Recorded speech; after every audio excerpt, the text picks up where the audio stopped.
प्रणाम जय जगन्नाथ मो मातृभाषा चैनल को आपण मानक हार्दिक भाव स्वागत। तो आज आम ओडिया ओषाव्रत और पर्वपर्वाणी मध्यरु एक दीर्घ प्रश्नोत्तर आलोचना करिबा जैकि आमर +3 5th सेमिस्टर DSE 1 यूनिट 4 रे रही अछि। तो जो मैंने आपण मानक चैनल मो मातृभाषा को सब्सक्राइब करना प्रथम करी यही चैनल को आसुचंती तो गोटे सब्सक्राइब कर दियंतु एवं पाखरे थिबा बेल आइकन ने ऑल ऑप्शन ने सिलेक्ट कर दियंतु जहा फल मो वीडियो सर्वप्रथम आपणक पाखरे पहुँची पारिबो। तो चलंतु आरंभ करिबा। तो सेमिस्टर आमर जमती प्रश्न आसे ओषा और व्रतर सृष्टि और प्रकारभेद संपर्क में मौलिक अवधारणा प्रदान कर। तो चलंतु देखिबा। दार्शनिक अनुचिंता धार्मिक भावना ओषाव्रत मूल जड़ित। सर्वोपरि पुराण धर्मशास्त्र तंत्र ओषाव्रत पालन करिबा पई दायी अटंती। उद्भट असंजत प्रतीति स्वप्न विश्वास ओषा पर्वर मूल भित्ति। भय आनंद उल्लास शत्रु निवारण संतान कामना रोग व्याधिरु मुक्ति एवं प्राचुर्य प्राप्तिर आशा प्रभृति ओषाव्रत पालन करिबारे परिवेश सृष्टि करिअछि। तो दार्शनिक अनुचिंता एवं धार्मिक भावना ओषाव्रत मूल ही जड़ित। तो पुराण धर्मशास्त्र तंत्र ओषाव्रत पालन करिबा पई दायी अटंती। तो उद्भट एवं असंजत प्रतीति स्वप्न विश्वास ओषा पर्वर हेउछि मूल भित्ति। तो केतेक भय पाई आनंद पाई उल्लास शत्रु निवारण बा संतान कामना रोग व्याधिर मुक्ति इत्यादि आशा प्रवृत्ति नेकी ओषाव्रत पालन करिथांती। शुभाशुभ विवेचना क्रीड़ा कौतुकरे योगदान आकस्मिक फल प्राप्ति अलौकिक विश्वास प्रभृति ओषाव्रत को सृष्टि करिछि बोली विश्वास कराଯାଏ। पुराण साहित्य रे जेपरि धर्म अर्थ काम और मोक्षर परिपूरणकारी सेहीपरि ओडिशा रे पालन करा जाउथिबा विभिन्न पर्वपर्वाणी गुड़िक धर्मानुष्ठान मूलरे सेही चतुर्विध कामनार परिपूर्ण शक्ति आत्मगोपन करिथिबा स्पष्ट प्रमाण मिलिथाए।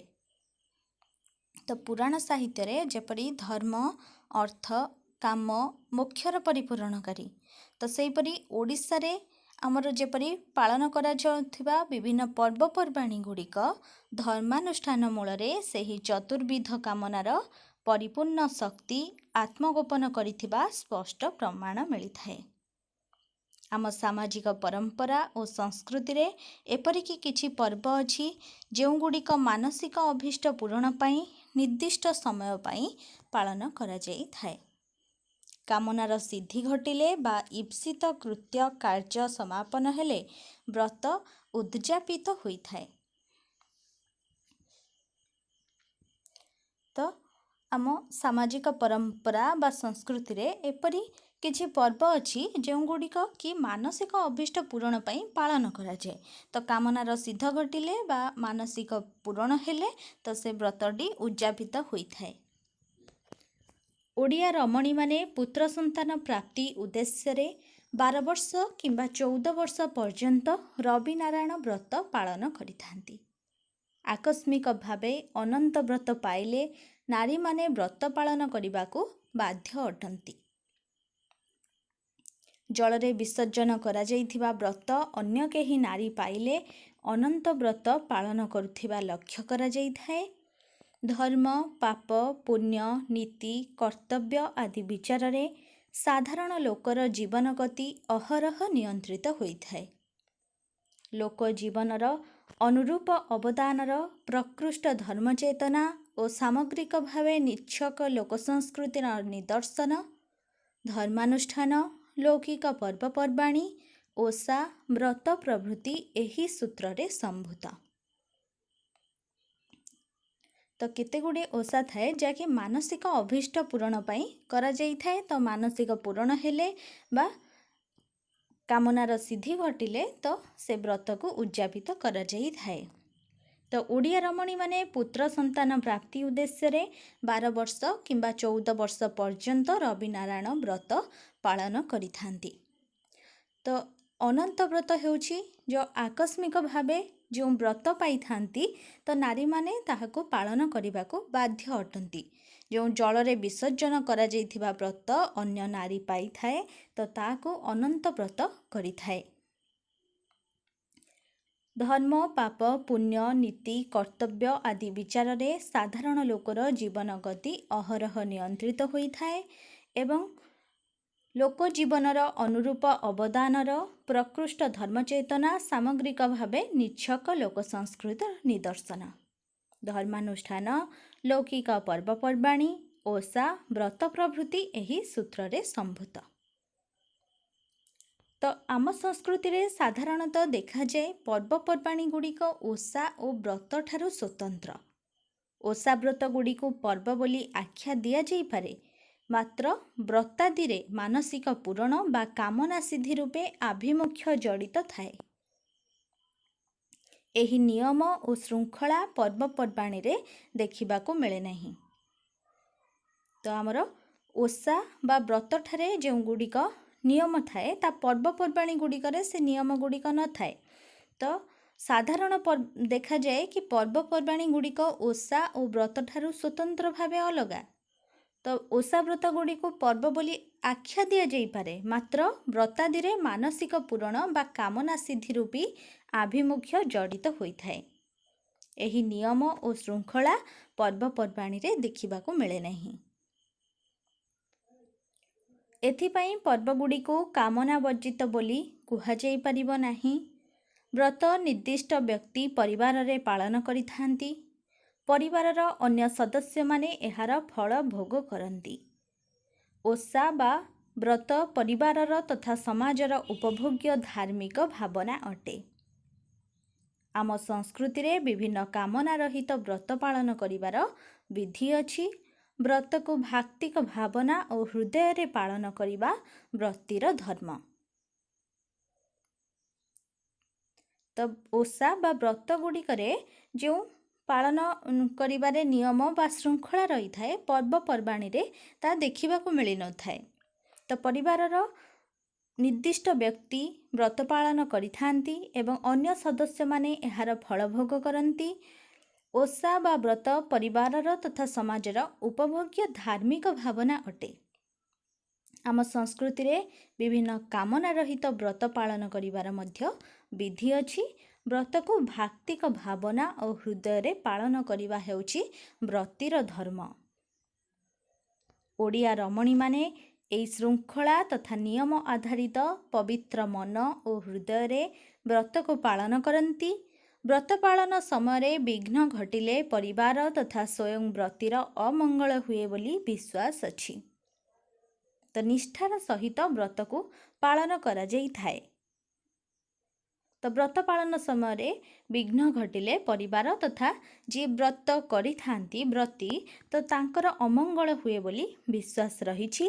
ଏହି ନ୍ୟାୟରେ ରମଣୀମାନେ ଶୁଦ୍ଧପୂତ ଭାବେ ସୋମନାଥ ବ୍ରତ, ଅନନ୍ତ ବ୍ରତ, ସୁଦଶା ବ୍ରତ, ରବିନାରାୟଣ ବ୍ରତ, କୁକଟି ବ୍ରତ, ସାବିତ୍ରୀ ବ୍ରତ, ରାଧାଷ୍ଟମୀ ବ୍ରତ ପ୍ରଭୃତି ପାଳନ କରିଥାନ୍ତି। ବ୍ରତ ପାଳନର ମୁଖ୍ୟ ପ୍ରବିଧି ହେଉଛି ଉପବାସ। ଉପବାସ ରହି ବ୍ରତର ନିର୍ଦ୍ଦିଷ୍ଟ ଦେବଦେବୀଙ୍କୁ ଉପାସନା କରାଯାଏ। ଉପବାସ ରହି ସମ୍ପୃକ୍ତ ଦେବୀଙ୍କୁ ଯଥାବିଧି ପୂଜାର୍ଚ୍ଚନା କରାଯାଏ। ତ ବ୍ରତକୁ ଭାକ୍ତିକ ଭାବନା ଏବଂ ସହୃଦୟରେ ପାଳନ କରିବା ହେଉଛି ବ୍ରତୀର ଧର୍ମ। ନିଷ୍ଠାର ସହିତ ବ୍ରତୀ ତାହା ପାଳନ କରିଥାଏ। ଯଦି କିଛି ବିଘ୍ନ ଘଟିଥାଏ ତ ବ୍ରତୀର ବା ପରିବାରର ଅମଙ୍ଗଳ ହୁଏ ବୋଲି ବିଶ୍ୱାସ ମଧ୍ୟ ରହିଛି। ତେଣୁ ରମଣୀମାନେ ଶୁଦ୍ଧପୂତ ଭାବେ ସୋମନାଥ ବ୍ରତ, ଅନନ୍ତ ବ୍ରତ, ସୁଦଶା ବ୍ରତ ବା ରବିନାରାୟଣ ବ୍ରତ, ସାବିତ୍ରୀ ବ୍ରତ ଇତ୍ୟାଦି ପାଳନ କରିଥାନ୍ତି। ତ ବ୍ରତ ପାଳନର ମୁଖ୍ୟ ପ୍ରବିଧି ହେଉଛି ଉପବାସ। ଉପବାସ ରହି ବ୍ରତ ଗୁଡ଼ିକ ପାଳନ କରିଥାନ୍ତି। ଉପବାସ ରହି ନିର୍ଦ୍ଦିଷ୍ଟ ଦେବଦେବୀଙ୍କୁ ଉପାସନା କରାଯାଏ। ଉପବାସ ରହି ସମ୍ପୃକ୍ତ ଦେବୀଙ୍କୁ ଯଥାବିଧି ପୂଜାର୍ଚ୍ଚନା କରାଯାଏ। ତେଣୁ ବ୍ରତ ପାଳନର ମୁଖ୍ୟ ପ୍ରବିଧି ହେଉଛି ଉପବାସ। ନାରୀମାନେ ବ୍ରତ ପାଳନ କରୁଥିବା ସମୟରେ ନିର୍ଦ୍ଦିଷ୍ଟ ବ୍ରତର ନିୟମ, ଶୃଙ୍ଖଳା, ବିଧି, ଉପଚାର ସମ୍ପର୍କରେ ବିସ୍ତୃତ ଧାରଣା ରହିବା ଆବଶ୍ୟକ। ଶାସ୍ତ୍ରୀୟ ରୀତିରେ ସଂକଳ୍ପ କରି ଏହି ଧର୍ମାନୁଷ୍ଠାନ ଓ ଉତ୍ସବାଦୀ ପାଳିତ ହୁଏ। ସ୍ତୋତ୍ରୀୟ ପୂଜକ ବା ଉପାସକ ସନ୍ଧାନ କରିବାକୁ ପଡ଼େ। ମିଳିତ ଉପାସନା ସ୍ଥଳ ବିଶେଷରେ କରାଗଲେ ବ୍ୟକ୍ତିଗତ ଭାବରେ ପରିବାର ପରିସରରେ ବ୍ରତୀମାନେ ପାଳନ କରନ୍ତି। ତ ନାରୀମାନେ ବ୍ରତ ପାଳନ କରୁଥିବା ସମୟରେ ବ୍ରତର ନିୟମ, ଶୃଙ୍ଖଳା, ବିଧି ବା ଉପଚାର ସମ୍ପର୍କରେ ତାଙ୍କର ବିସ୍ତୃତ ଧାରଣା ରହିବା ଆବଶ୍ୟକ। ତ ଶାସ୍ତ୍ରୀୟ ରୀତିରେ ସଂକଳ୍ପ କରି ଏହି ଧର୍ମାନୁଷ୍ଠାନ ବା ଉତ୍ସବାଦୀ ପାଳିତ ହୋଇଥାଏ।